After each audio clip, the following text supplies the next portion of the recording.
Hello everybody, welcome to Crackit with Sakshi. How are you all. चलिए इस video में हम टाइम एंड वर्क के कुछ और क्वेश्चंस देखते हैं। First, in a hostel 400 students can have lunch for 62 days. तो टोटल हमारा जो वर्क जिसको हम कहते हैं या फिर टोटल जो हमारा अमाउंट है वो कितना है 400 मल्टीप्लाई बाय 62। ये है हमारा number of man days. After 27 days, 240 students left the hostel. So 27 days मतलब 27 days तो 400 students थे। अब बचे कितने यहाँ पे 240 स्टूडेंट्स चले गए तो बचे कितने 160। Okay, for how many more days can the remaining students कितने हैं 160 have lunch now in the hostel. So यहाँ पे अगर ये लोग नहीं जाते तो कितना होता कितने नंबर ऑफ डेज चलता food 62 minus 27 which is 35। But अभी 35 से के डबल से भी ज़्यादा होना चाहिए नंबर ऑफ डेज जो हमारा आंसर है, बिकॉज ये क्योंकि 50% से ज़्यादा लोग छोड़ के जा चुके हैं तो 70 से भी ज़्यादा हमारा आंसर होना चाहिए इस केस में, राइट। अगर आपको कोई ऑप्शन मिलता है जिस एक ही ऑप्शन जिसमें 70 के ऊपर है तो आप उसको डायरेक्टली भी मार्क कर सकते हो, बट इन दिस केस हम एग्जैक्ट आंसर निकालते हैं। चलो ठीक है, तो हम सपोज करेंगे कि जो 160 स्टूडेंट्स हैं वो x डेज तक लंच करते हैं। So let this be x, this will be equal to 400 into 62 जो कि हमारा टोटल यहाँ से है। चलिए इसको सॉल्व करते हैं। ये आएगा 100, इसको 4 से कट करते हैं पहले, फिर 20 से 5, 2 एंड 5। तो यहाँ पे क्या बचा 2x, यहाँ पे क्या बचा 5 multiplied by 27, this is equal to 5 into 62। So 2x is 5 common, 62 minus 27, 35, right? Yes. So x is equal to 175 upon 2 which is 87.5.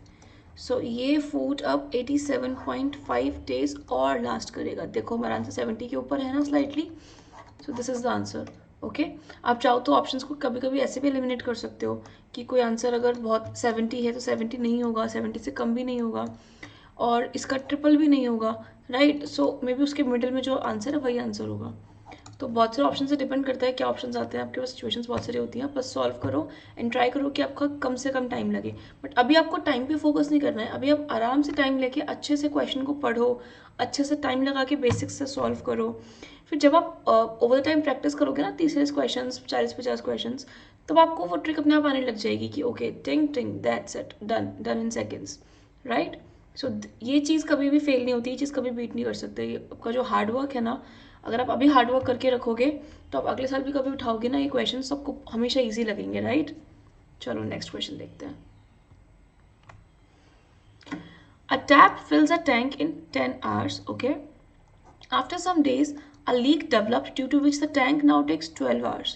So leak की वजह से 10 की जगह अब ज़्यादा घंटे लग रहे हैं, 2 घंटे ज़्यादा लग रहे हैं, 12 घंटे में वो टैंक भर रहा है। In how much time will that leak empty a filled tank?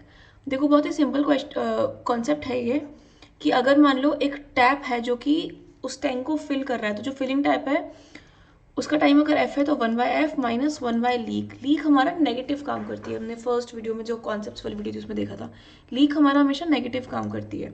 तो minus 1/l is equal to 1/t।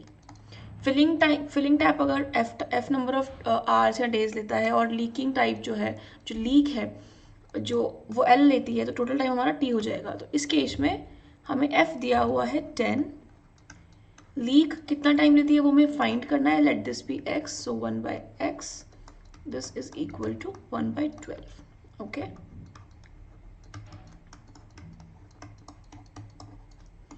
LCM आएगा इसका 60, 6 माइनस 5 विच इज 1/60। सो जो ये लीक है ये 60 आवर्स लेगी टू एम्प्टी अ टैंक। इसमें पूछा है कि एक फिल्ड टैंक को, पूरा अगर टैंक भरा हुआ है तो लीक कितना टाइम लेगी, तो आंसर है 60 आवर्स। कई बार ये भी पूछता है कि हाफ फिल्ड टैंक को कितना टाइम लेगी लीक एम्प्टी करने में। अगर एक टैंक है जो कि आधा ही भरा हुआ है उस केस में उस लीक कितना टाइम लेगी, तो उस केस में ऑब्वियसली 60 घंटे नहीं लगेंगे क्योंकि पानी आधा ही है, आधे पानी को ही हमें ख़त्म करना है, तो टाइम भी कम हो जाएगा। अगर काम कम हुआ टाइम भी कम हो गया, तो हाफ फिल्ड के केस में आंसर होगा हमारा 60/2 मतलब 30 आवर्स। उस केस में उस तरह से हम उसको कर सकते हैं, बिकॉज टाइम और वर्क हमारा डायरेक्टली प्रोपोर्शनल होता है। वर्क बढ़ेगा तो टाइम बढ़ेगा, टाइम कम होगा तो वर्क भी कम होगा। ओके, सो इस केस में हमारा आंसर है 60। चलिए नेक्स्ट क्वेश्चन और देखते हैं। X, Y and Z can finish our work in 24 and 80 days respectively. So X, Y and Z इनको लग रहे हैं 20, 40, 80। एलसीएम मेथड से करेंगे इसको हम। टोटल वर्क मान लेंगे हम, इसका एलसीएम क्या होगा 80, सो 80 यूनिट्स मान लेंगे हम टोटल वर्क। तो X एक दिन में कितने यूनिट्स काम करेगा 80/20 विच इज 4 यूनिट्स। Y एक दिन में कितना काम करेगा 80/40 which is 2 units. Z 80/80 1 units. चलो नेक्स्ट आगे देखते हैं क्या क्वेश्चन कह रहा है। They work such that only X works on first day, Y on second day, Z on third day, X again on fourth day. ये साइकिल ऐसे से रिपीट होती रहती है 3 डेज। ओके, तो कितने दिन लगेंगे उस पूरे काम को कंप्लीट होने में। ओके, सो हमारा जो फर्स्ट डे है, सेकेंड डे है, थर्ड डे है, फिर फोर्थ डे है, फिफ्थ डे है, सिक्स डे है, इस तरह से 3 चंक्स में हमारा काम हो रहा है, 3 डेज के चंक्स में। ठीक है, अभी जो पहले 3 दिन है उसमें कितना काम होगा 4 + 2 + 1, दिस इज 7 यूनिट्स। 7 यूनिट्स काम हमारा यहाँ पे हो रहा है, फिर 7 यूनिट्स काम होगा अगले 3 दिनों में, फिर 9 दिनों में कितना काम हो जाएगा 7 × 7 = 21। तो अब देखो जब ऐसे से 11 चंक्स बनेंगे, 3 दिन के 11 चंक्स बनेंगे तो कितना काम हो चुका होगा तब तक 77 यूनिट्स हो चुका होगा, राइट। और ये 77 यूनिट्स काम कितने दिनों में हो रहा है 11 × 3, क्योंकि 3 के ब्लॉक 11 टाइम्स आ रहे हैं तो 11 × 3 डेज में हो रहा है ये। 11 × 3 डेज में मतलब 33 डेज में। तो 33 डेज में हमारा 77 यूनिट्स काम हो रहा है। देखो 3 डेज में हमारा 7 यूनिट्स काम हो रहा था, तो ऑब्वियसली 11 से मल्टीप्लाई करेंगे 33 डेज में 77 यूनिट्स काम होगा। तो अब हमारा 33 डेज हो गए हैं और 77 यूनिट्स काम हो चुका है, बट हमें टोटल जो काम करवाना है वो कितना है 80 यूनिट्स है। मतलब कितना काम बचा है अभी भी 3 यूनिट्स काम अभी भी बचा है। अब क्या होगा जब 34th डे आएगा तब कौन काम करेगा एक्स काम करेगा, और एक्स एक दिन में 4 यूनिट्स काम कर सकता है। हमें काम करवाना सिर्फ 3 यूनिट्स है, पर वो बंदा एक दिन में 4 यूनिट्स काम कर रहा है, तो उसको 3 यूनिट्स कंप्लीट करने में सिर्फ 3/4 डे लगेगा, राइट। सो वो 3/4 डेज लेगा, सिर्फ पूरा दिन नहीं लगेगा उसको। तो हमारा जो आंसर होगा वो क्या होगा 33 3/4 डेज, या फिर 33.75 डेज, जो भी ऑप्शन में होगा जिस भी तरीके से उसको हम मार्क कर देंगे। तो this is our answer, simple. Okay, I hope आपको क्वेश्चन समझ में आए होंगे। बताइए मुझे नेक्स्ट आपको किस तरह के क्वेश्चन चाहिए, किस तरह में आपको डाउट आ रहे हैं, और आप मुझसे कनेक्ट कर सकते हैं मेरी मेल आईडी पे, या फिर अपने कमेंट्स अपने डाउट्स कमेंट्स में ड्रॉप कर सकते हैं। All the best, stay tuned and a very happy learning.